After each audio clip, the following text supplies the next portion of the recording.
வார்த்தையையும் கேட்டு அதை காத்து மன உறுதியுடன் பலன் தருபவர் பேறு பெற்றோர். லூக்கா நற்செய்தி 16ஆம் அதிகாரம் 19 தொடக்கம் 31 முடிய. செல்வர் ஒருவர் இருந்தார். அவர் விலை உயர்ந்த மெல்லிய செந்நிற ஆடை அணிந்து நாள்தோறும் விருந்துண்டு இன்புற்றிருந்தார். லாசர் என்னும் பெயர் கொண்ட ஏழை ஒருவர் இருந்தார். அவர் உடல் முழுவதும் புண்ணாய் இருந்தது. அவர் அச்செல்வருடைய வீட்டு வாயில் அருகே கிடந்தார். அவர் செல்வருடைய மேசையிலிருந்து விழும் துண்டுகளால் தம் பசியாற்ற விரும்பினார். நாய்கள் வந்து அவர் புண்களை நக்கும்.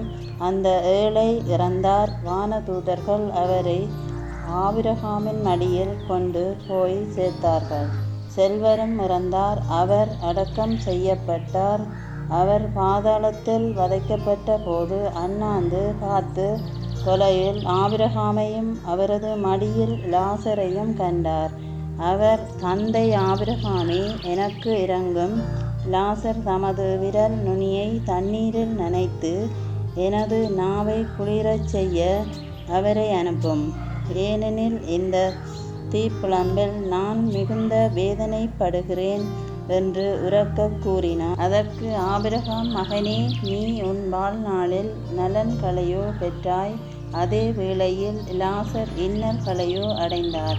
அதை நினைத்துக்கொள். இப்பொழுது அவர் இங்கே ஆறுதல் பெறுகிறார். நீயோ மிகுந்த வேதனைப்படுகிறாய். அன்றியும் எங்களுக்கும் உங்களுக்கும் இடையே பெரும் பிளவு ஒன்று உள்ளது. ஆகையால் இங்கிருந்து ஒருவர் உங்களிடம் வர விரும்பினாலும் கடந்து வர இயலாது. அங்கிருந்து நீங்கள் எங்களிடம் கடந்து வர இயலாது என்றார். அவர், அப்படியானால் தந்தையே அவரே என் தந்தை வீட்டுக்கு அனுப்புமாறு உம்மிடம் வேண்டுகிறேன். எனக்கு 5 சகோதரர்கள் உண்டு. அவர்களும் வேதனை மிகுந்த இந்த இடத்திற்கு வராதவாறு அவர்களை எச்சரிக்கலாமே என்றார். அதற்கு ஆபிரகாம், மோசேயும் இறைவாக்கினர்களும் அவர்களுக்கு உண்டு. அவர்களுக்கு செவி சாய்க்கட்டும் என்றார். அவர், அப்படியல்ல, தந்தை ஆபிரகாமே, இறந்த ஒருவர் அவர்களிடம் போனால் அவர்கள் மனம் மாறுவார்கள் என்றார். ஆபிரகாம் அவர்கள் மோசேக்கும் இறைவாக்கினருக்கும் செவி சாய்க்காவிட்டால் இறந்த ஒருவர் உயிர்த்தெழுந்து அவர்களிடம் போனாலும் நம்ப மாட்டார்கள் என்றார். இது ஆண்டவர் அருள்வாக்கு. கிறிஸ்துவே உமக்கு புகழ்.